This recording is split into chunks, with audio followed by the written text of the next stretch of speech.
Georgetown University history professor Darragh Gannon explores the Irish diaspora and the significant role of the United States during the Troubles and the Northern Ireland peace processes in this episode of the Lectures in History podcast. Professor Gannon is the author of Conflict, Diaspora, and Empire, Irish Nationalism in Britain, 1912 to 1922. He examines the historical migration of the Irish to America and the influence of Irish-American communities on U.S. foreign policy. His lecture highlights the political leaders, grassroots activists, and cultural ties between Ireland and the U.S. that shaped diplomatic efforts leading to the Good Friday Agreement. Professor Gannon also considers the lasting impact of these transatlantic connections on contemporary Irish-American relations. This episode is brought to you by Peacock. The new Peacock original documentary, Matthew Perry, A Hollywood Tragedy, dives deep into the beloved actor's rise to fame and his tragic death. 5 people, including Perry's personal assistant, 2 medical doctors, and an alleged Hollywood drug dealer known as the Ketamine Queen, were charged with conspiracy to illegally provide Perry with the ketamine. Explore the details of the case in this heartbreaking special, streaming now only on Peacock. Hey, Fidelity. How can I remember to invest every month? With the Fidelity app, you can choose a schedule and set up recurring investments in stocks and ETFs. Oh, that sounds easier than I thought. You got this. Yeah, I do. Now, where did I put my keys? You will find them where you left them. Investing involves risk, including risk of loss. Fidelity Brokerage Services, LLC, member NYSE, SIPC. Today's class, indeed today's course, is about diaspora. And it should be noted that in 2025, about 70 million people worldwide claim Irish ancestry.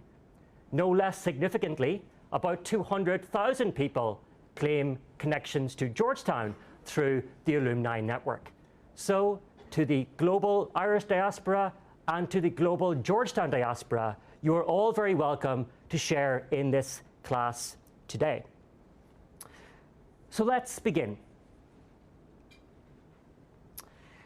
On the 26th of June, 1963, the 35th President of the United States, John F. Kennedy, touched down in Dublin.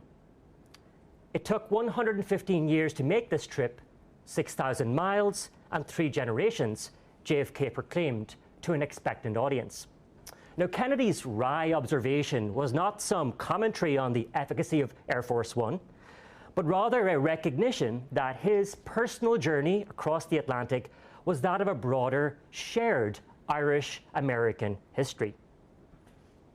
Kennedy's great-grandfather on his mother's side had emigrated from Bruff, County Limerick, to Boston during the 1840s.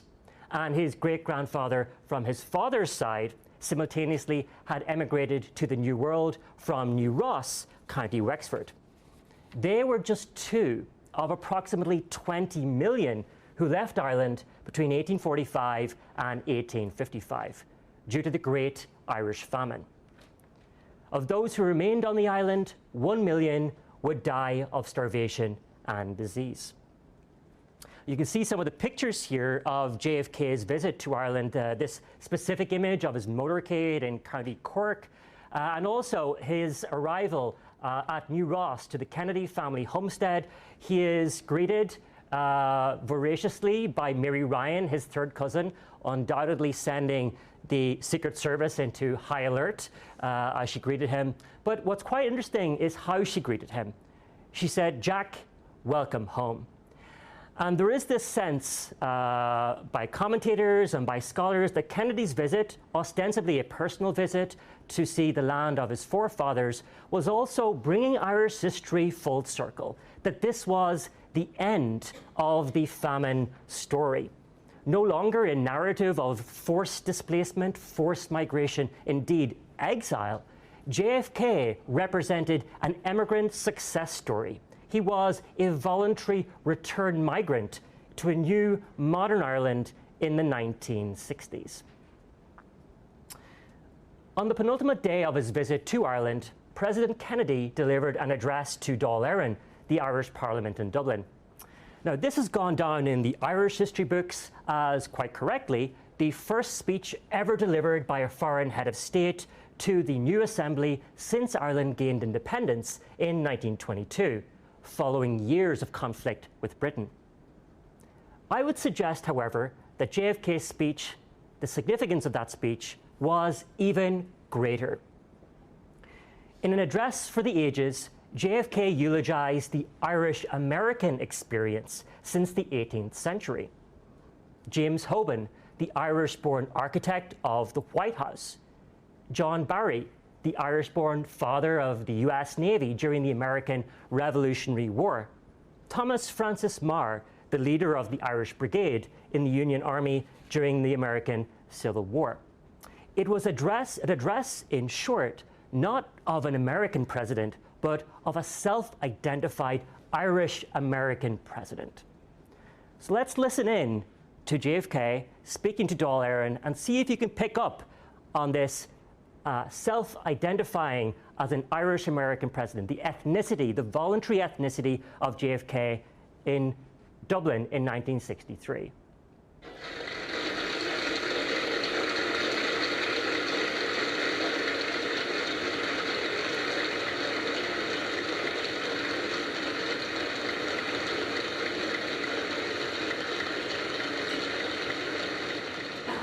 Speaker, Prime Minister, members of the Parliament,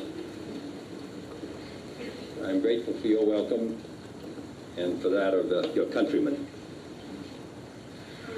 13th day of September, 1862, will be a day that long remembered in American history. At Fredericksburg, Maryland, thousands of men fought and died on one of the bloodiest battlefields of the American Civil War. One of the most brilliant stories of that day was written by a band of 1,200 men who went into battle wearing a green sprig in their hats. They bore a proud heritage and a special courage given to those who had long fought for the cause of freedom. I am referring, of course, to the Irish Brigade. General Robert E. Lee, the great military leader of the Southern Confederate forces, said of this group of men after the battle, "The gallant stand which this bold brigade made on the heights of Fredericksburg is well known. Never were men so brave. They ennobled their race by their splendid gallantry on that desperate occasion." JFK, as we have discussed in our various labs and discussion sections, would follow these impressive opening remarks by presenting the flag of the Irish Brigade, which had fought with such distinction during the American Civil War, to the Irish Parliament, Dáil Éireann. But despite Kennedy's implicit injunction to consider it a shared Irish-American history shaped by powerful diasporic experiences, histories of modern Ireland have lapsed into an all too familiar island story. Indeed, the separation of the Irish diaspora from the historiography of modern Ireland speaks to the double marginalisation of the Irish migrant, both from Irish society and from its historical records. Disenfranchised by an Irish historical studies tradition which reified the primacy of the national archives and the hierarchy of state sources, the quote-unquote undocumented stories of Irish migrants have often, too often, been confined to distant communities of diaspora scholars. However, as many of you have noted in your excellent first assignments, excellent job on those, on this course, diaspora-based archives are significant, right, for both their empathetic attention to the history of migrants and also for their interdisciplinarity. So we've been talking in class quite a lot about interdisciplinary sources and how we can use them as practicing historians. Things like ballads, letters, oral testimonies, journals, newspapers, personal memoirs. As ever, I look forward to hearing your thoughts on those sources and on these issues at the end of today's class in our Q&A session. Now, today's lecture, Bridging the Atlantic, Irish America and the Northern Ireland Peace Process, is not intended as a class on the Troubles. Those interested in this subject are welcome to register for my fall course, Conflict Resolution in Northern Ireland. Nor is today intended as a reflection on the cultural memory of the Troubles in Northern Ireland. Those interested are welcome to download Derry Girls on Netflix after our class, of course. Rather, today's lecture is intended to explore the history of Northern Ireland as a case study, by which to more broadly explore transnational themes such as ethnicity, religion, race, class, and power. Integrating Irish America into the narratives, plural, of Northern Ireland, I would suggest, will offer new possibilities for writing the Irish diaspora more broadly into the histories of modern Ireland. So let's begin. Arriving in Washington, D.C. in St. Patrick's Day, 1964, the Unionist Prime Minister of Northern Ireland, Terence O'Neill, confided to the new President of the United States, Lyndon B. Johnson, quote, "As relations between the North of Ireland and the South of Ireland improve, I do hope that the Irish question can be removed from American politics," unquote. Now, O'Neill was, of course, referring in part to the partition of Ireland under the auspices of the British state some 4 decades earlier. The creation of an independent Irish state in the south with a parliament in Dublin in 1922 had been matched by the creation of a statelet in the north with a parliament in Belfast, Northern Ireland. I might say that O'Neill's cautious optimism for peace between Catholics and Protestants in Northern Ireland was badly misplaced. Described by its first Prime Minister, Sir James Craig, as a Protestant Parliament for a Protestant people, the statelet of Northern Ireland had effectively denied its Catholic minority equal rights for decades. By the mid-1960s, indeed, a civil rights movement led by Catholics emerged in Northern Ireland, demanding equality on issues of employment, housing, policing, and voting rights. And you can see this kind of poster of the civil rights movement from 1968, speaking to the importance of the Civil Rights March and so on and so forth. Now, it should be no surprise to those of you in the room who've taken this class to date that this is in part inspired by transatlantic currents, right? Especially the influence of the civil rights movement right here in the United States. So I'm framing civil rights traditionally understood by Irish historians as a question, an Irish question. I'm framing it here as a transatlantic issue, okay? An idea which circumnavigates the Atlantic and which has important ramifications on both sides of that body of water. Inspired by the civil rights movement in the United States, members of the Northern Ireland Civil Rights Association quoted Martin Luther King at their meetings, chanted "We shall overcome" during their rallies, and mobilized by the events at Selma, Alabama, coordinated civil rights marches in defiance of government bans from both Belfast and London. So to the outside viewer, this was, to all appearances, a transatlantic issue, an issue of transatlantic moment and of transatlantic significance. And in this respect, again, when we're talking about diaspora, we're not just talking about the migration of millions of people, while important, we're talking about things like the migration of ideas, right? So how did the civil rights movement, idea, campaign in the United States find a place, find a resonance in places like Belfast, right? So it's the migration of ideas. And of course, technology is a hugely important part of that. This sounds so anachronistic to, Gen Z here in the classroom, but television in the 1960s, right, was a modern development. It was a new technology. And the seductive power and potency of television in the 1960s was very important to communicating civil rights ideas and idealism to young people like you in Northern Ireland. Now, one of the most identifiable civil rights protesters in Northern Ireland was Bernadette Devlin, a Queen's University Belfast student who became the youngest woman ever elected to a British Parliament at that time, at the tender age of 21. Whenever I read, research, and lecture on modern Irish history, I'm always confronted with the incredible achievements of Bernadette Devlin at 21, and think back to what I was doing and what I had achieved at the age of 21. So lessons from history in many different respects. Devlin would broadcast her views on the state of Northern Ireland from a loudspeaker on the streets of Derry. Recognizing the resonance of civil rights issues across the Atlantic, she would take her megaphone diplomacy to the United States in the summer of 1969. Now, in addition, and this is important, to speeches to Irish American audiences in places like New York, Philadelphia, which one might expect, she also met with members of the Black Panther Party in Los Angeles, in Watts, and in Oakland, California.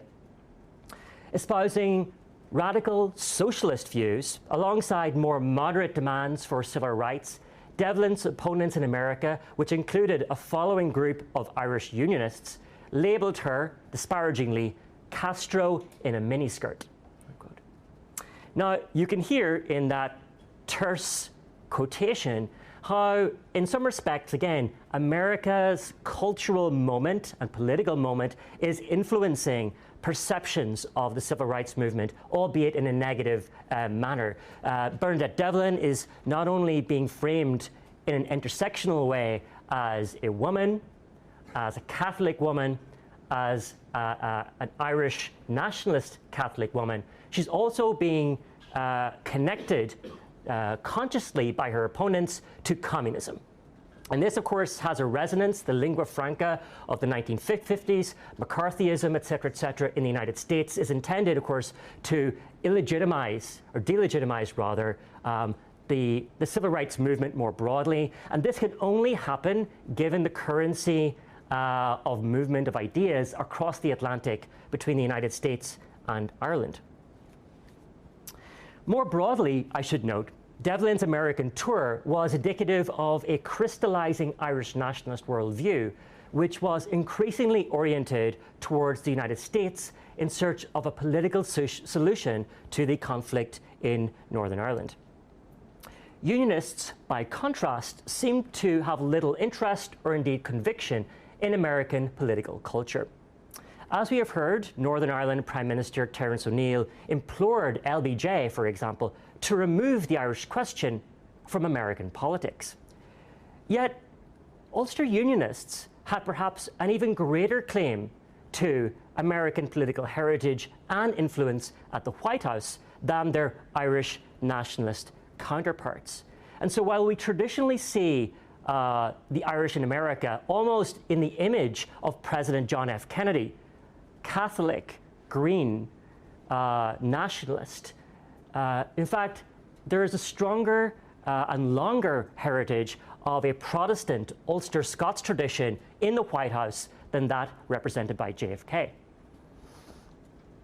In a new project which I'm involved in, From Ireland to the White House, which is based at the National Press Club, we have established the Irish ancestry of up to 24 United States presidents, the majority of whom, interestingly, are of this Ulster Scots heritage. So it's not the JFK version, which we've come to kind of consume, right, in the history books. It's a Protestant, Northern, Unionist, effectively, heritage. And you can see this on the walls of the streets of Northern Ireland, right? So, for example, this specific ethnic identity is literally inscribed in the streetscapes of contested areas of Northern Ireland. For example, on the left, we have a mural to President James Buchanan in Belfast, the 15th President of the United States between 1857 and 1861, quoting him saying, "My Ulster blood is my most priceless heritage." Okay. Similarly, at a mural in Derry or Londonderry, depending on which side of the community you are, you use different terms. They are quoting President Theodore Roosevelt, the 26th President of the United States between 1901 and 1909, as stating, "My forefathers were the men who had followed Cromwell and who shared in the defence of Derry and in the victories of Aughrim and the Boyne."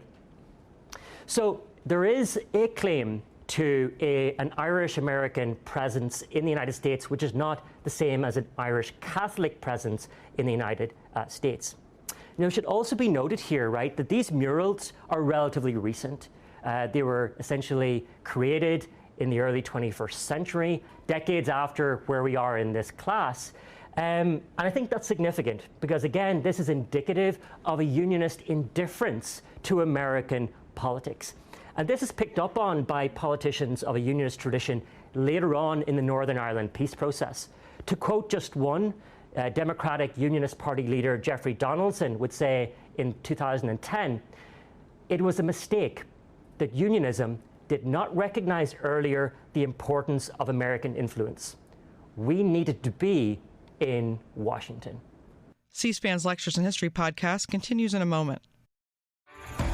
Este episodio es presentado por Honda. Descubra la nueva Honda Passport Trail Sport todoterreno. La Passport más todoterreno que Honda haya imaginado jamás. Esta Passport cuenta con mayor altura al suelo, barras de techo en todas sus versiones y neumáticas especialmente diseñados para cualquier terreno. Además, disfruta todos tus viajes con el control de clima de 3 zonas, techo panorámico y opciones como asientos delanteros con calefacción y ventilación. Conoce más en honda.com/Passport. Switch to Verizon Business and get more from your internet without paying more for your internet. Get LTE Business Internet starting at $39 a month when paired with a Business Unlimited smartphone plan. That's unlimited data, and with it, unlimited possibilities. Start saving today with Verizon Business, ranked #1 in small business internet customer satisfaction by J.D. Power. Starting price for 25 megabits per second internet plan with savings, plus taxes, fees, and economic adjustment charge. Terms apply. For J.D. Power 2024 award information, visit jdpower.com/awards. Watch the world's biggest tennis stars clash in the California desert at the BNP Paribas Open, live on Tennis Channel. How do they get to these shots? Tune in daily for exclusive first ball to last coverage from Indian Wells and witness all of the jaw-dropping action as the game's top men and women square off at one of the greatest events in sports. It's tennis magic you need to see to believe. The BNP Paribas Open, live on Tennis Channel and streaming on the Tennis Channel app. Today, the beverage aisle looks a lot different than it used to. America's beverage companies are working together. We're delivering the options everyone wants. In fact, nearly 60% of beverages Americans buy have 0 sugar. You'll find more variety than ever, including more of your favorites, now available with 0 sugar. You'll also find more sizes and clear calorie information on the front of every can, bottle, and pack. We know when it comes to finding balance, the more choices, the better. Now back to C-SPAN's Lectures in History podcast. Okay. So, how would this transpire? Well, despite Unionist attempts to remove the Irish question from American politics, the Irish question would soon be under the spotlight of the representatives, political representatives here in the district. Disturbed by street fighting scenes between Catholic civil rights protesters and the Protestant-dominated Royal Ulster Constabulary, the government in London sent the British Army to serve as peacemakers in Northern Ireland. Months later, on the 30th of January 1972, the Parachute Regiment of the British Army opened fire on a civil rights march in the city of Derry, Londonderry, killing 14 civilians and injuring a further 12. And this would become known in the history books as Bloody Sunday. Enter Senator Ted Kennedy and the 4 horsemen of Irish America to the DC political stage. Now, Senator Ted Kennedy was the youngest of the 9 Kennedy children, and he would really only emerge from the political shadow of his elder brothers, John and Robert, following their untimely deaths in 1963 and 1968, respectively. But by the early 1970s, it was widely observed that the senator from Massachusetts was one of the most powerful and indeed impressive orators on the floor of the Senate. And crucially, for our class today, Northern Ireland becomes one of his cause célèbre in his various speeches.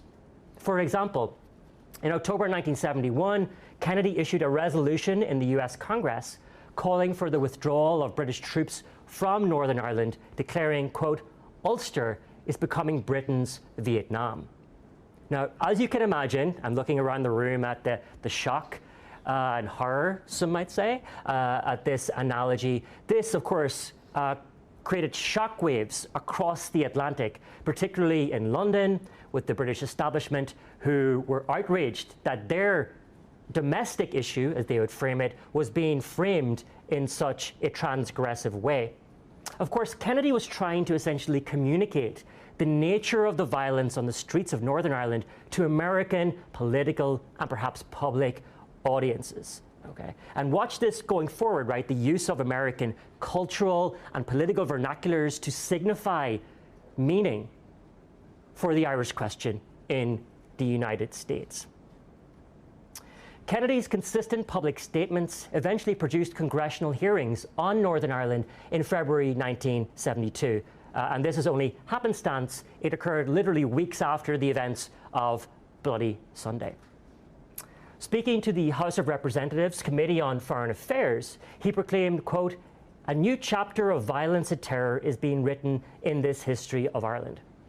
Now, importantly for our story today, Kennedy did not stand alone, and his impressive public statements gradually gravitated towards him other Irish American political speakers in the House and in the Senate. And we have them pictured here behind us. For example, New York Senator Pat Moynihan, New York Governor Hugh Carey, and House Speaker Tip O'Neill. And they have become known famously as the Four Horsemen of Irish America. Such was their power and such was the ominous nature of their political rhetoric. Collectively, the Four Horsemen issued annual St. Patrick's Day statements to the media criticizing British policy and British Army policy in Northern Ireland, while also discouraging Irish American support for their resurgent paramilitary group, the Irish Republican Army, or IRA for short. Now, I want to take a brief moment here and just think aloud, really, about the importance of place. When we think about the Northern Ireland Troubles, you have certain images in your mind, right? Belfast, Derry in particular, those two twin cities which would define violence and street violence at that. But if we zoom out, take a broader view, a diasporic view of what the conflict in Northern Ireland meant and where it played out, we see that Washington, D.C. becomes a key space in a different kind of conflict, the battle of ideas. Okay? Here in D.C., we have people advocating for Irish nationalists and latterly for Irish unionists. And that's really, really important to recognize that even though we're talking about the Irish question, Northern Ireland, that conceptually we should and can think creatively about intellectual spaces in which we can write global diaspora histories of the Troubles.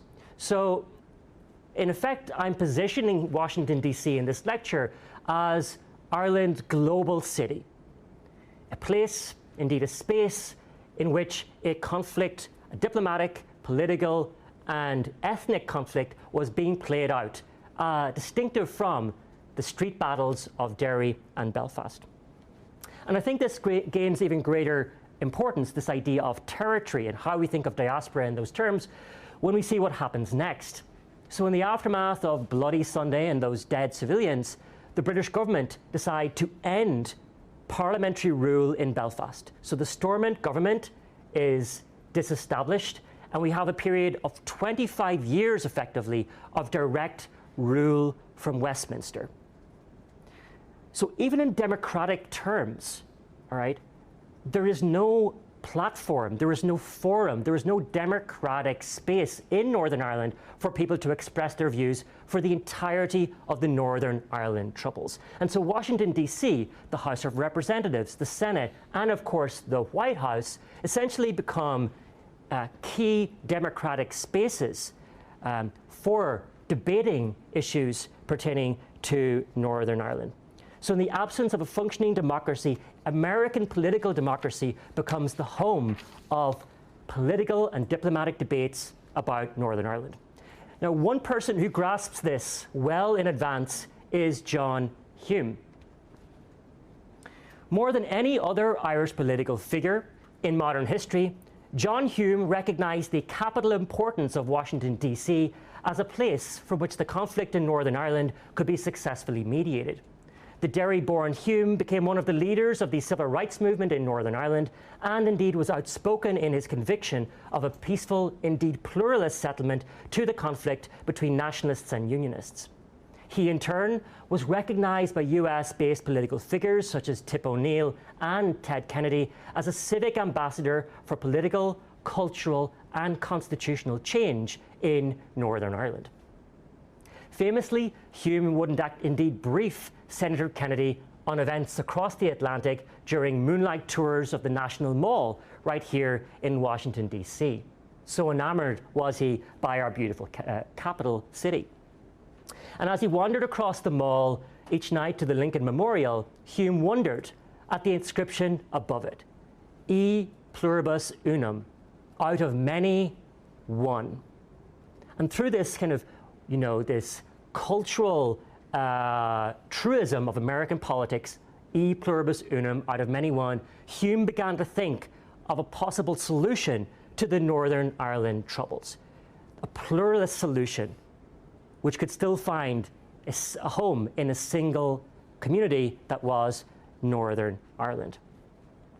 Hume was welcomed into the social circles as well of Washington's political elite, impressing upon guests at Georgetown dinner parties, including members of the National Security Council, the need for that cross-community political solution in Northern Ireland.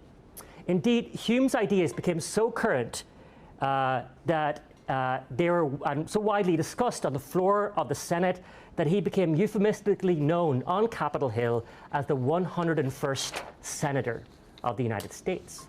So he is leaving, in some respects, the political framework and political foundations of Northern Ireland and recognizes that DC is Ireland's global city for the purposes of diplomatic efforts.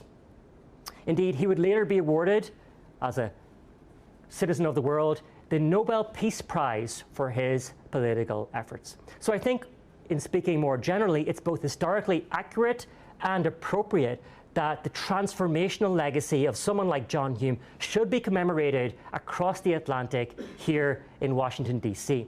One person who's begun that process is my dear friend Maurice Fitzpatrick, who has produced a wonderful documentary narrated by Liam Neeson about John Hume's time in America.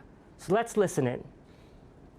To a background of injustice and division, John Hume was a decisive leader of the civil rights movement in Northern Ireland in 1968. First, he was real. And secondly, he didn't seem to have an agenda other than the one he was pursuing. He wanted an inclusive peace. And he thought that nonviolence was the best way to pursue it. He was the Irish conflict's Martin Luther King. John Hume resolutely pursued a peaceful path throughout the Northern Irish conflict. Before we even got there, you opened fire. This is the story of how John Hume harnessed the political influence of the Irish-American diaspora to address that legacy of division and to achieve peace. I think he understood language to be part of the problem. The ability to speak the language of the American politic better than them is a plus. Tip took his lead of what John was saying. I would say in those days Tip was taking it far more from John than he was from the Irish government, quite frankly. The State Department was not in favor of what I did, as you may know, but I didn't really consult with them too thoroughly. Now, with a wry grin, we have just heard the words of the late President Jimmy Carter. And Carter would become the first figure in the Oval Office to signal the intention of the United States to intervene in the conflict in Northern Ireland. On the 30th of August, 1977, President Jimmy Carter issued a statement on the ongoing conflict in Northern Ireland. I'll read just a précis version here for you today. Quote, "The United States wholeheartedly supports peaceful means for finding a just solution that involves both parts of the community of Northern Ireland, as well as the governments of Great Britain and Ireland. In the event of such a settlement, the United States government would be prepared to join with others to see how additional job creation and investment could be encouraged to the benefit of all the people of Northern Ireland, unquote. Now, while Carter could claim Irish ancestry, his great-grandparents hailed from County Antrim, the 39th president had never actually visited Ireland, and indeed this had not been a key campaign issue in the election trail. So what had prompted this new Irish initiative from the Carter White House? After all, the special relationship between the United Kingdom and the United States was one of the defining geostrategic imperatives of the Cold War era. Well, I would argue that, informed by the insights of John Hume, which we've just heard, and encouraged by the Irish Embassy in Washington, the four horsemen of Irish America had the political power and access to push for this historic statement from the Oval Office, the first diplomatic initiative on Northern Ireland by a sitting US president. And this is captured really well by John Hume, who carefully publishes an article in Foreign Affairs, the Journal of Diplomatic Affairs, stating that the Carter statement, quote, made a legitimate and serious issue in the Atlantic relationship between London and Washington of Northern Ireland. Quote. So I think it's really important that we recognize here, from conversations in Georgetown homes to conversations in the most important home in the United States, the White House, the Irish question has migrated across the Atlantic to come front and center in the diplomatic, notwithstanding the diasporic discussions of the day. And so the Carter Initiative is very often seen by commentators as a key turning point in the conflict in Northern Ireland, away from the violence on the streets of its cities. However, the British government itself was not for turning. Known as the Iron Lady, a new British Prime Minister, Margaret Thatcher, had little interest in serious engagement with representatives of nationalist Ireland, north or south. When presented with proposals by the Irish government for their constitutional resolution of the conflict, Thatcher responded tersely, "That is out." She similarly refused to compromise to the demands of IRA prisoners who had gone on hunger strike in Belfast, commenting memorably, "Crime is crime is crime. It is not political, it is crime." Led by Bobby Sands, 10 IRA prisoners ultimately would die of starvation during the 1981 hunger strike. And the daily drip of news from the Maze Longkesh prison would make headlines in America. But Irish nationalists had friends in high places, again, here in Washington, D.C. As sympathy for the hunger strikers grew across the Atlantic, so too did Irish American support for NORAID, the American wing of the Irish Republican movement, which many of you have discussed in our labs and discussion sections in classes before. But seeking to channel both financial and political support away from the IRA, the Four Horsemen looked for solidarity across the aisle on Capitol Hill. And in 1981, the same year as the hunger strikes we've just mentioned, they formed the Congressional Friends of Ireland Caucus, a bipartisan network of Democrats and Republicans willing to lend their collective political weight behind US initiatives for a peaceful solution to the conflict in Northern Ireland. Now, a key event in the St. Patrick's season, and it is a season calendar, past and present, is the St. Patrick's Day luncheon, hosted by the Speaker of the House in the Capitol and addressed by the President of the United States. And this tradition was first begun in the 1980s under the presidency of Ronald Reagan. And here you can see in microcosm arriving in black suit and black tie as the American president, leaving with black suit, green hat, green badge, as an Irish American president, right? So in some respects, there is a performative ethnicity going on here on the part of Ronald Reagan, at least in the early years of his presidency. Indeed, while some have caricatured the mid-afternoon St. Patrick's Day gathering as a grand social of champagne and canapes lacking political import, This is to misunderstand the soft power significance of these events, crucially recognized first by Irish Americans. And of course, I am suggesting that what tips the balance, quite literally, is Speaker of the House Tip O'Neill. Representing different political parties and different political views, O'Neill importantly sought to win over the now Republican President Ronald Reagan to the cause of Northern Ireland by invoking the latter's Irish heritage. And then again, this is a kind of form of soft diplomacy, right, which you will not necessarily see in the history books in Ireland, for example, or in the official congressional record. But it's crucially important to our understanding of how the Irish question gains prominence, popularity, and power here in Washington, D.C. For example, in 1981, Tip O'Neill visited Ronald Reagan in hospital just days after the assassination attempt against his life, leaving the president with a well-received book on Irish humour. 3 years later, O'Neill carried out research on Reagan's Irish heritage in advance of the latter's visit to his family homestead in Ireland.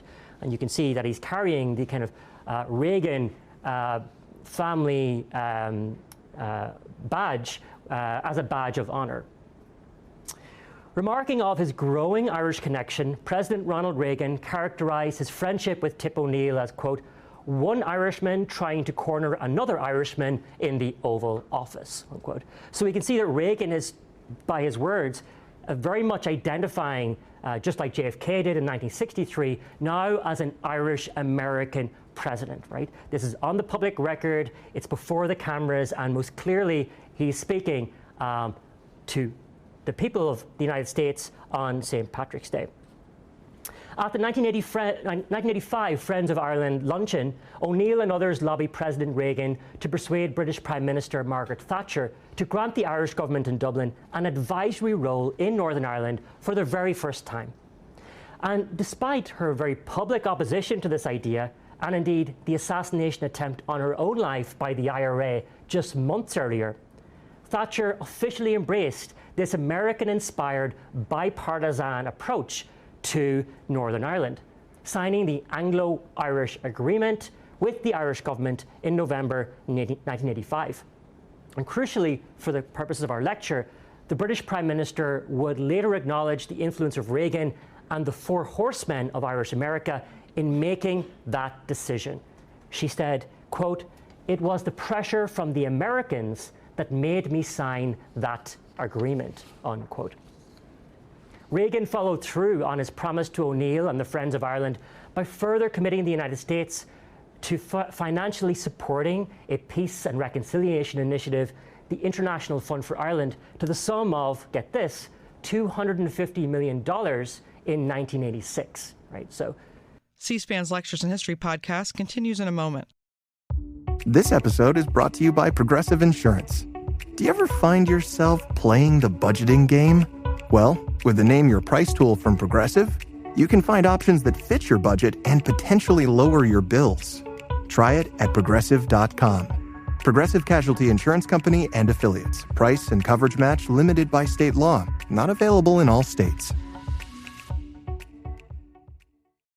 Life is made up of many gorgeous moments. Cherish them all, big and small, with Blue Nile. Whether it's for yourself or a loved one, Blue Nile's unrivaled selection of expertly crafted fine jewelry and statement pieces help make all your moments sparkle. Blue Nile's experts are on hand to guide you, and their diamond guarantee ensures you get the highest quality at the best price. Celebrate a life well lived in the most radiant way and save up to 30% at BlueNile.com. That's BlueNile.com. This episode is brought to you by Rakuten. If you're shopping while working, eating, or even listening to this podcast, then you know and love the thrill of the hunt. But are you getting the thrill of the best deals? Rakuten shoppers do. They get the brands they love with the most savings and cash back. And you can get it too. Start getting cash back at your favorite stores like Samsung, Expedia, and Sephora. And even stack sales on top of cash back. It's easy to use, and you get your cash back through PayPal or check. The idea is simple. Stores pay Rakuten for sending them shoppers. And Rakuten shares the money with you as cash back. Download the free Rakuten app and never miss a deal. Or go to Rakuten.com to start getting the most bang for your buck. That's RAKUTEN. Don't miss your window of opportunity. Upgrade your space now during Blinds.com's anniversary sale and save up to 50% site-wide. Our design experts can help schedule a professional measure and installation, plus guidance for DIYers too. With over 25 million windows covered and our 100% satisfaction guarantee, you can count on Blinds.com to deliver results you'll love. Shop Blinds.com's anniversary sale now for up to 50% off site-wide. Save up to 50% site-wide at Blinds.com. Rules and restrictions may apply. Now back to C-SPAN's Lectures in History podcast. I haven't done the math on that in 2025, but you can imagine exponentially what that value would be today. That's how much Reagan had been converted to the cause of Northern Ireland. So let's have a listen to his views on Northern Ireland after the Anglo-Irish Agreement. Special day, one can't help but think of the suffering that still plagues St. Patrick's Island. For nearly 2 decades, the North has been torn by sectarian violence that has taken the lives of more than 2,500 men, women, and children. This brutal and senseless violence against people and destruction of property is a poison of no possible benefit, an elixir of death and heartbreak that for humanity's sake and all of Ireland's sake must be set aside. Out of this tragic situation, the governments of the United Kingdom and Ireland took a courageous and far-sighted step in November of 1985 when they signed the Anglo-Irish Agreement. The United States supports this accord as a realistic framework within which the problems of Northern Ireland can be addressed, an avenue which holds the best hope of political stability and economic regeneration. So here we have Reagan essentially claiming that he's bringing the British and Irish governments together, quite legitimately, and claiming this as a victory, a diplomatic victory for the United States, and claiming an investment in the cause of Northern Ireland, quite literally. So while the British and Irish governments were increasingly viewing each other as partners in the search for a political solution to the conflict, they had yet to cross a crucial red line: talking to terrorists. On the ground in Northern Ireland, loyalist paramilitaries increased their sectarian campaign against Catholics, while the IRA aimed for higher targets, shooting down British Army helicopters in South Armagh. In 1990, ominously, the death toll from the Troubles simply shot past 3,000. Who would bridge the great divide between politicians and paramilitaries? At stake was a military ceasefire and potentially the end of the conflict. On the 20th of January, 1993, Bill Clinton was inaugurated as the 42nd President of the United States. Intervention in Northern Ireland had been a key part of his platform campaign, unlike Carter or Reagan. And the former Georgetown graduate relied heavily on the support of prominent Irish-American figures to secure the Democratic nomination during the New York primary. They pressed the now President of the United States to follow through on his election promises. And we can see this in St. Patrick's Day 1993, when Clinton selects Jean Kennedy Smith, the sister of President John F. Kennedy and Senator Ted Kennedy, as the new ambassador to Ireland. It was a far-sighted appointment. And Jean Kennedy Smith, sister of Ted Kennedy, also secures a visa for Gerry Adams in 1994. And this becomes, in Adams' words, a key part of the jigsaw of the conflict resolution in Northern Ireland. Okay. Clinton would, of course, give a speech in Derry which brought home to many people the American intervention in the conflict in Northern Ireland, which had lasted over decades. He further followed through on one of his election promises, the selection of a special envoy to Northern Ireland, when appointing Senate Majority Leader George Mitchell to chair the peace negotiations in Belfast. And he would spend the next 3 years in an attempt to bring nationalists, unionists, Republicans, and loyalists into a final peaceful solution. He memorably stated, quote, "We had 700 bad days and one good day, which changed the course of history." That one good day, of course, was 10th of April, 1998, as it happened, Good Friday. And the historic peace accord, which would be known around the world as the Good Friday Agreement, came into place.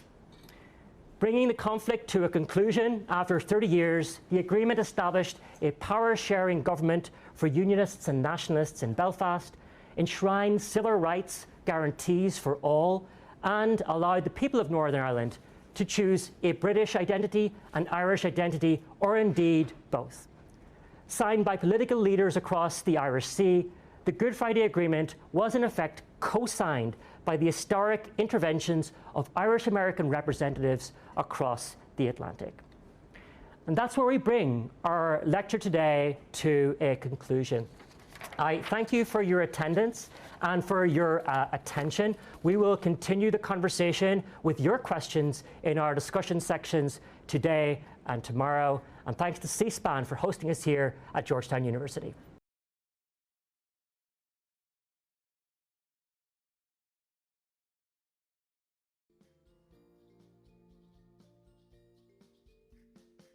Thanks for listening to this week's Lectures in History podcast. To find even more history content, visit our website at cspan.org.